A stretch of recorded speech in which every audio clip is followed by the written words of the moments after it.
You might recognize the lighthouse story as our Rabbi Emeritus, Mayor Perlmutter, often told it. The lighthouse knew who it was. It knew what it believed in, and it wasn't changing its identity, its core, for anyone, not even a battleship. We are in a time where our central values are being challenged. Who are you at your center, your soul, your kishkis? What do you believe? In a world of battleships, can you be a lighthouse? This past year, RTFH embarked on an incredible journey by creating our own Torah scroll. It is lightweight, clear, and entirely our own. The year-long project showcased the best of our community, emphasizing family, support of our congregation, learning, history, and our future. We will welcome our new Torah on Monday, October 13th, during Simchat Torah evening services, and we hope you'll be there. As part of the Torah project, we asked people to dedicate a passage, value, or belief from the Torah. Some chose the parsha from their children's B'nai Mitzvah. Others, stories they loved, such as the burning bush or Noah. The range was vast and beautiful, representing a variety of connections. Barbara Liederman and Henry Gold picked the value of women's voices. Barbara shared, "I have 3 sisters, and this portion resonated with us. We grew up during the first wave of feminism, took part in all the hallmarks of the time, consciousness-raising groups, Ms. Magazine, Our Bodies Ourselves, pro-choice marches, women's centers on campuses, and more. The value of women's voices is in our DNA." The most frequently selected dedication was L'Dor Vador, from generation to generation. Michael Samuels told me his family chose it because we did our dedication with my parents, so we wanted something that acknowledged the 3 generations of the family and the passing down of our family traditions, Judaism, and Torah learning. Marcia Parness chose L'Dor Vador to honor her father's legacy. She remembered his second bar mitzvah, where he spoke about the Jewish values he was raised with, charitable acts, learning, and tolerance, and his hope that we do our part to ensure that the core of Judaism endures.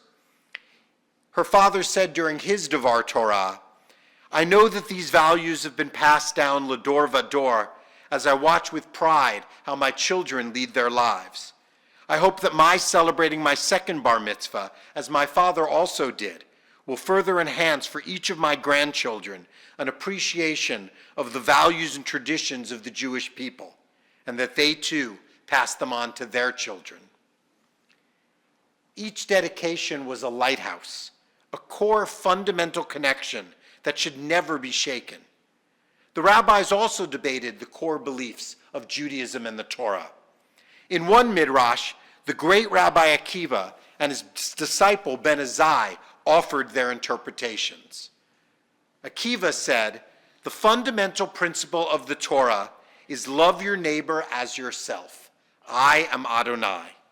Akiva's core is one we might all agree with. But Ben Azai thought differently. He taught that the most fundamental principle of the Torah was actually found in Genesis 5:1.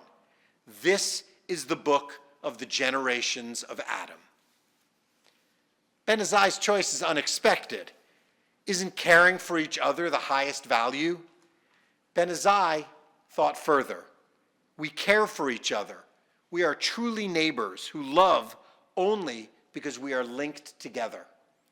Rabbi Arthur Green embraced Ben Azai's approach, writing, "Love is not required as the most basic rule of Torah, but to remember that they are human beings, created in the image of God, B'Tselem Elohim.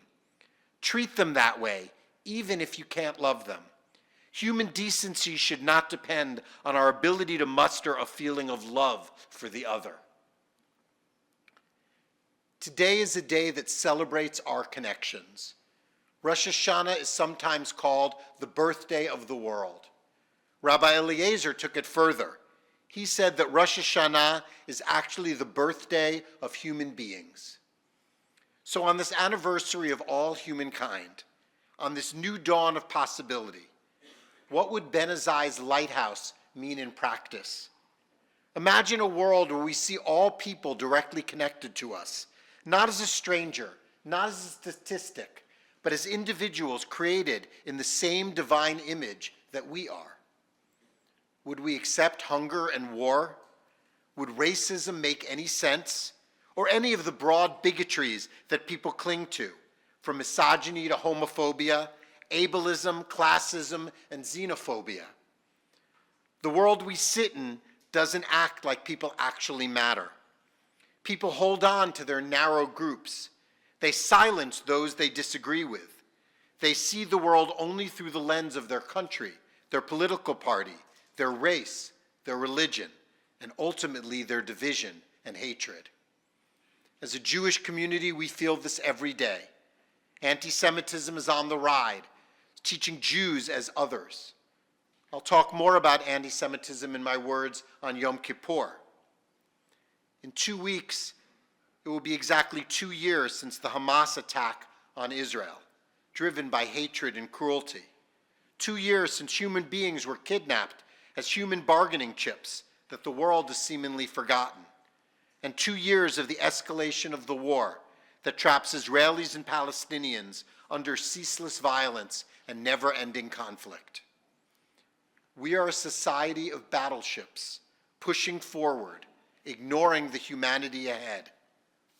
The current immigration policy of the United States does not believe that each person is created in the image of God. Whatever one believes about who should legally be here in the United States, why are we attacking each other's individual humanity? Every day, we learn about racially profiled attacks and mass terrorizing and targeting people of color.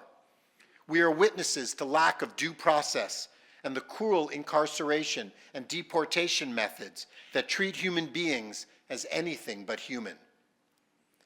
School shootings have become so routine that we barely even notice how many children are murdered. Have we lost our light? It is in the face of this pain that we must recognize each other's pain. There is too much of it in the world.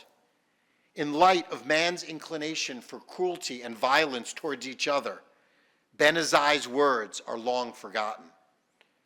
And how sad it is to see when the light goes out. When I visited Johannesburg, South Africa this summer, the streets of the city were empty. Cars didn't stop at traffic lights for fear of being carjacked. One person told me, if an 80-year-old woman asks me for help, I just pass her by. Here we lose our humanity. We are just as mean as we need to be. He had lost the light. The ongoing battleships of hatred, anger, and brutality are strong and demanding, but we must still shine our values. We must stay true to who we are, what is right, loving our neighbor as Akiva taught, and recognizing our connection to each other as Ben Azai proposed.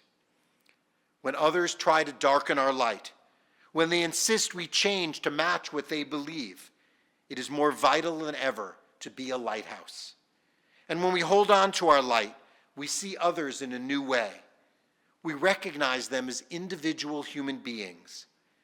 That crying baby has a parent who longs to soothe their child. That angry person at the checkout line may have had the worst day possible. They aren't a story to post later, but a person created in the image of God. In South Africa, the remnants of apartheid are everywhere. With this racist and discriminatory policies only ending officially 30 years ago, it remains a fresh memory for many. Even as it ended, its shadow loomed large. My tour guide, Thabang, remembered it well. Thabang was one of 25 black students among 300 white kids at his school during the earliest days of integration in 1994. He was very poor, scared, and barely spoke any English. He often spent much of the day isolated. One day he was sitting alone at a lunch table with nothing to eat when a white girl his age sat next to him. She pointed to her sandwich, and he understood it meant for him to take half. A cheese sandwich. Cheese was a rare treat for Thabang. The next day she approached him again and shared her fish fingers. For the days that followed, she would sit with him at lunch, share half his food, and they began to talk. His English improved. Her name was Taylor, and they became friends.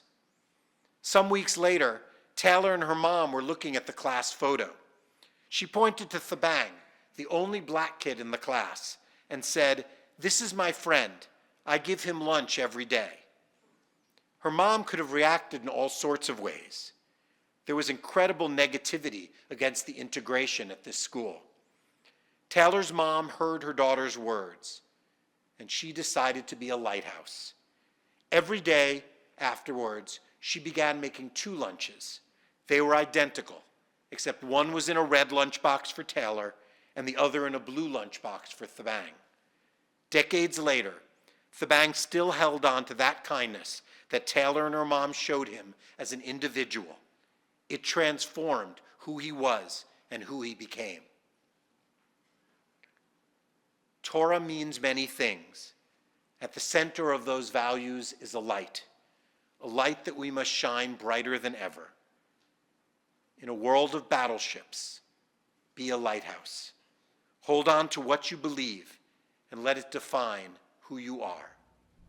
Your move. Shana Tova.